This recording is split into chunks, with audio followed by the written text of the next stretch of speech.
Am I the a-hole for not wanting my disabled sister at my wedding? My 22 female sister Anna, 21, is special need. She has severe autism, and while she's verbal, most of her communication is physical, like sign language due to her social discomfort. She does speak around family though, and has pretty bad cognitive skills. She can't comprehend boundaries and lives with our parents so they can best watch her. I am getting married in 3 months. We planned a simple wedding and reception at my fiancé Michael's parents' barn and farm. Since it's all gonna be DIY and we aren't planning anything too expensive, we can do things pretty quickly, since flowers, food, and decor will be provided by his family. I sent our invites last week, and I asked that Anna not come. I told my parents I understood if that would mean they may not show up, but it was just a heads up. Why no Anna? She has an issue with touching Michael and trying to kiss him. At times when we were at my parents' house, Anna would try and grab Michael's hands, try to lean in to kiss him, or would have a really bad meltdowns if she wasn't allowed to be directly next to him. We've tried speaking to her, but there's only so much we can do and she doesn't really understand. I told my parents I just want one day for Michael to be my partner and not Anna's comfort person. They called me selfish and asked how I expected them to agree to something like this. They told me Anna's disabled and may never experience a wedding of her own, and while I have Michael for probably the rest of our lives, she'll have no one, and that Michael and I can be a little more understanding to the reality of her life. I feel like a total A, and what they're saying really has gotten to me, and I'm starting to question my decision. Am I the a-hole? Now for the top comments before the little update. Not the a-hole. I don't care if I get downvoted. You're right. She isn't capable of leaving your fiancé alone on the only day she needs to leave him alone. Best wishes to you and your future husband. Edited to add, since this blew up, let me clarify. She needs to leave him alone every day. And that is solely the responsibility of the parents to teach those boundaries, not Opie or fiancé. I wholeheartedly agree. Opie, can you do a celebration with your sister at a later date? I understand should be on him, but at least your wedding day he is yours and only yours. Congrats by the way. Thank you for putting this so eloquently. I couldn't have written it better myself.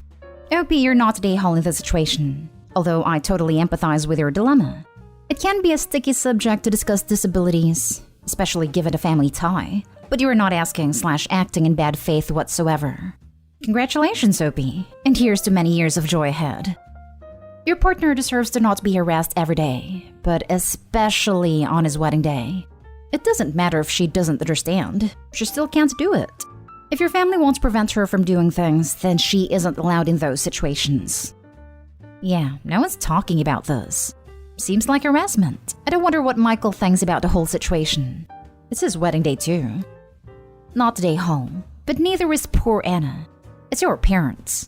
They told on themselves because it sounds like they expect you to share your spouse with her to make her life more fair somehow. It really sounds like they've been secretly encouraging and supporting this behavior. The most charitable thing I can come up with is maybe they've deluded themselves into thinking anything to avoid a meltdown. But that way lies madness. I also think that parents are using her future husband to fill a role that he never agreed to. It's completely wrong of them. And now for the update. My parents called me letting me know they won't be coming, and that it's best I don't bring Michael around anymore since I've chosen some man over my sister. They told me that Anna wanting to kiss Michael and hug him is normal for a woman her age, and that she doesn't understand what her feelings mean. I suggested they try to redirect her during the wedding, but they said Michael's gonna be family to her, and he needs to get over it. I suggested they watch the wedding via web, and they said that's not fair, and that they deserve to see things in person.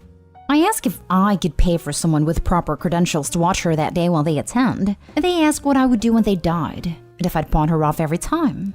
I dropped the unfortunate truth bomb that I don't want to put any more of my life aside for Anna anymore. I did it up until I turned 18. And that Anna's not my life's responsibility and I won't be her keeper. I assured them I'd pay for her care. But if she's okay doing this to Michael, then I worry if I ever do choose to have children and what she'd do to them. They said I was sick for suggesting she'd do anything to my future children, and hung up on me. They sent a lengthy text telling me not to contact them until I could do the right thing. So that's where we are right now. Next story. Am I the a-hole for kicking my sister out of my niece's birthday party? I, male 43, met my now ex-wife while I was grieving my late wife. I was weak. dealing with bereavement in my sick son, and latched to my ex as soon as my sister introduced her as her friend. We were married for over 3 years when I caught her with my ex-friend who was my best friend, a year after my son passed away. Our marriage already had issues, but that was the last straw. She remained my sister's close friend, which is something I have no control over, but it absolutely hurts like hell. My sister and her husband lost their home and are struggling right now. They mentioned at a family gathering that they won't be hosting a party for my niece's birthday this year, which was unfair because the 16th birthday celebration is a special year for every kid. My son didn't get the chance to have a 16th birthday party, and so I decided to throw my niece a surprise birthday party at a restaurant and called my sister to bring my niece and come to the restaurant without ruining the surprise for her. My sister knew and invited some friends, which was on me as well, but I figured that after 2 years of pain, loss, sadness, then why not enjoy one evening? The family arrived. My brother was already there and we were having a great time, until I saw my ex-wife approach our table. I was confused. I asked what she was doing there. She said my sister invited her. I saw red and started lashing out, telling her to leave. My sister said she wanted her there, and that I should either quiet down or leave if she was making me uncomfortable. I was dumbfounded. I asked her if she really just tried to kick me out of the birthday party celebration that I arranged and paid for, and she glanced at me then said this was her friend. I told her then she needed to take her friend and leave. She got up and told my niece and brother-in-law to get up so they could leave. But I said why? They didn't do anything wrong, and my niece doesn't deserve to have her birthday ruined like that. My niece and brother-in-law said they were staying. Mom left with them as well, and later they both said I made my niece's birthday about me, and should have ignored my ex who's my sister's best friend since she means nothing to me now. I argued that I arranged for the event and had a right to kick her out, which they called financial mistreatment and control. I replied that there was no way I'd let my ex anywhere near me after she caused damage while I was vulnerable and grieving. Mom said she understood, but I should have just sucked it up for my niece's sake instead of causing a scene. Am I the a-hole? Not the a-hole. Your sister made it all about her. She put a friendship first. I think you need to cut them all off that are trying to get you to forgive, and tell them each and every person mourns loss differently. Not only am I mourning my first wife, but the betrayal of wife number 2 coupled with the passing of my son. I'm cutting contact with folks who do not understand this and act in painful ways towards me. It is sad that people have zero empathy, and I hope they never have to deal with such loss and betrayal. And I'd cut contact with them until given a sincere apology. Also, have you gotten any counseling for all you've been dealing with? I was on the fence about whether Opie needs to cut Mom off, but I think you were right. Opie's mom lost all moral authority to chastise Opie when she left a party with sister.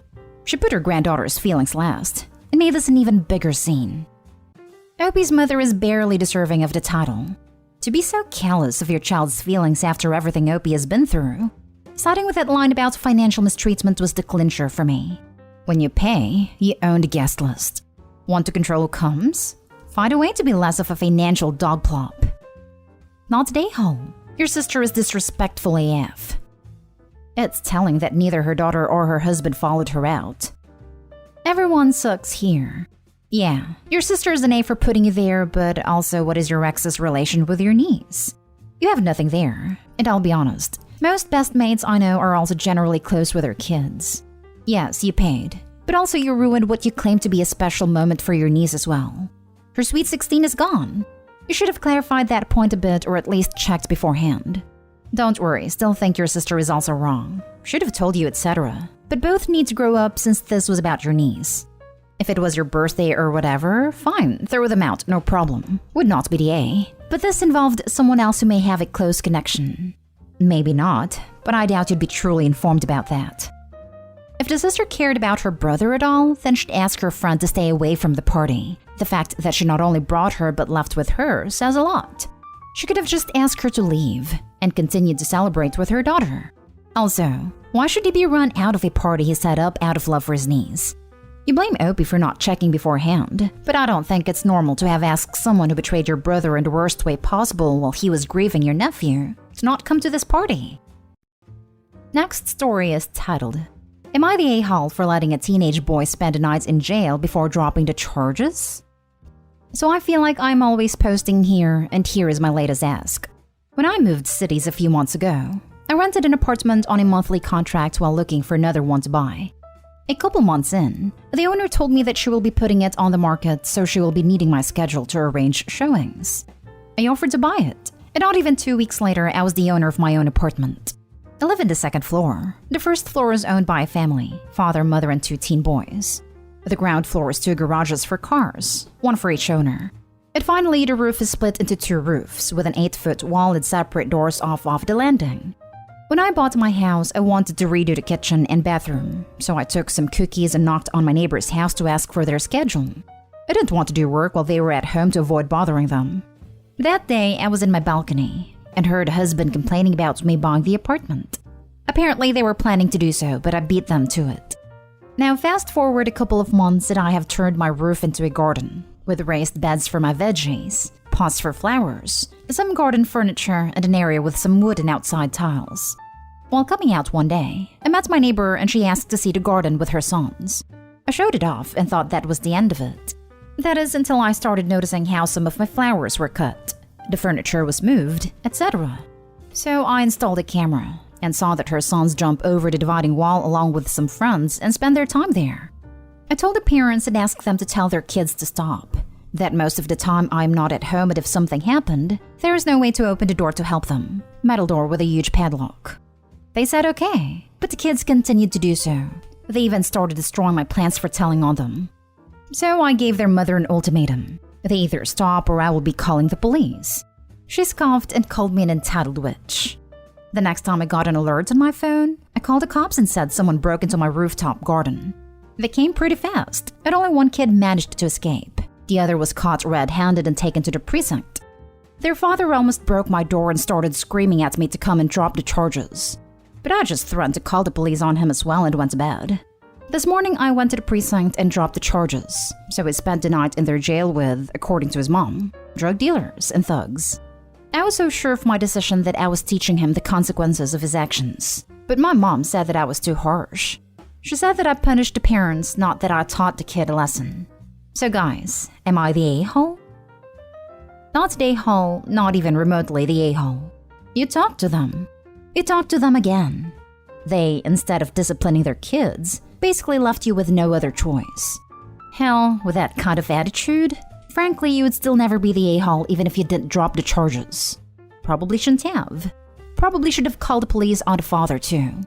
I know you need peace where you live, but they jumped so far over the reasonable behavior line that an Olympic vaulter would be jealous.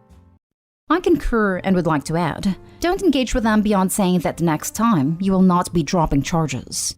In writing, if possible. The parents need a dose of reality. Also get a locking mailbox that can handle packages, and a camera on the front porch in it.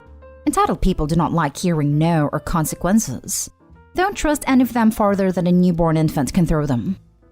Not the a-hole. Your neighbors are entitled a-holes, and one day their son will get in more serious trouble and it'll be all their fault. I wouldn't have dropped the charges. I would have dropped the charges as well. Opie was trying to teach a lesson, not ruin the kid's life. Even though he was a minor, actually pressing charges seems harsh.